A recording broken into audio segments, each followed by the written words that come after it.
94 ans, monsieur Vergniaud, merci d'être venu. C'est courageux.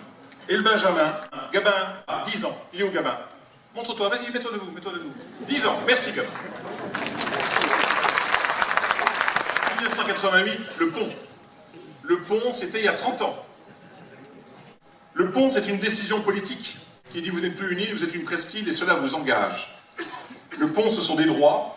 En 2010, c'est pour moi l'événement le plus important, il y en a eu beaucoup d'autres, c'est Cynthia. Et Cynthia, en 2010, elle vous dit vous avez des droits, mais vous avez des devoirs. Et je voulais évoquer ces droits, celui d'être une presqu'île, et ces devoirs, celui de l'insularité. Qui a fait le pont et qui sont les bonnes fées du pont? Il y a 3 bonnes fées. Alors en fait, je ne les vois pas trop, mais enfin, on va les imaginer comme ça. La première fée, c'est François Blaiseau. J'ai ressorti le journal numéro 1 du pont. François Blaiseau, en 1988, dans sa première page de son édito, déclarait « On peut prévoir que les facilités du pont entraîneront des besoins nouveaux dans le logement, le commerce, les services publics.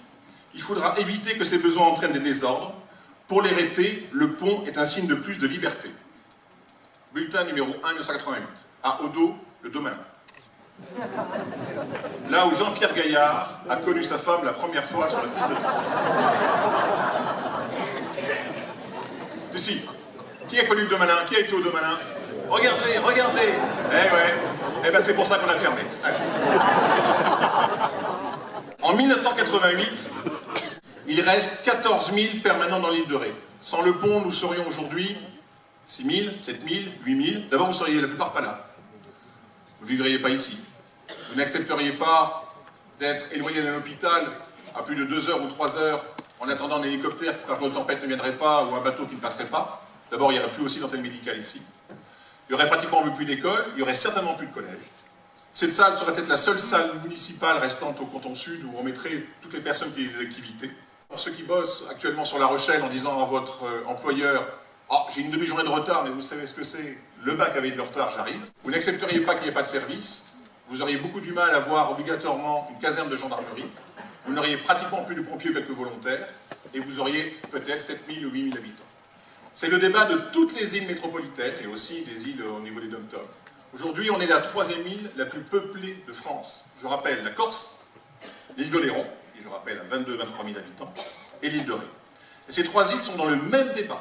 Premièrement, l'insularité, l'exception insulaire. Comment faire reconnaître, grâce à nos députés et sénateurs, avec les gouvernements, qu'une île, c'est différent du reste. Alors, il y a la méthode corse. C'est compliqué.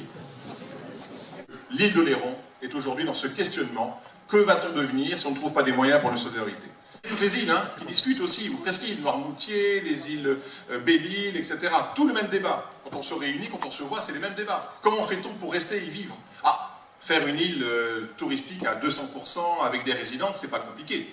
Mais rester une population, c'est compliqué. Une première fée était François Blaiseau qui a fait le pont. Une deuxième fée, je ne vais pas votre en fée, mais je vais tenter, Claude Belot. C'est vrai qu'en fée, Claude Belot... Mais c'est lui qui, bien entendu, a lancé Ecotax. Et puis, le troisième, celui que nous devons énormément, je le dis très sincèrement parce qu'il a fait un boulot énorme, c'est Dominique Bussereau. Puisqu'il a déplafonné l'Ecotax, mis en place la gestion, fait face à tous les problèmes, jusqu'au Conseil d'État et au Conseil constitutionnel. Et si aujourd'hui vous ne l'applaudissez pas, vous ne l'applaudirez jamais. Il est le défenseur, le premier défenseur de l'île de Ré. Merci à toi, Dominique, et merci pour la confiance. Alors, a-t-on réussi ou pas? Je considère que oui. Je considère que 30 ans après, cette génération a réussi. Elle a réussi grâce à l'action des personnes que je viens de citer. Elle a réussi grâce à l'action des parlementaires et des sénateurs qui ont travaillé. Elle a réussi grâce à tous ses élus. Elle a réussi grâce à l'État, qui a joué son rôle. Ah, c'est pas simple la discussion avec l'État. Parce que l'État aussi, bien entendu, a ses obligations. Mais il a donné un cadre réglementaire qui a toujours été suivi et respecté. Et l'État a joué son rôle à plein dans l'île de Ré. Des fois trop, des fois pas assez, mais toujours là. Et toujours présent. Et puis ensuite, les associations. Et enfin, l'hérité. Et c'est là que nous avons des devoirs. C'est là que nous savons savoir ce que nous voulons faire de notre île. Parce que si aujourd'hui nous avons réussi à tenir notre vie permanente dans 20% du territoire, ce 20% ne bougera plus. Il sera le territoire de vie. Les 80% sont protégés.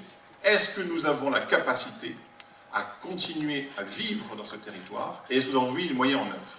Et pour ça, il faut des communes. Et je remercie les maires et les conseils municipaux. Il faut des comités de communes et il faut des projets.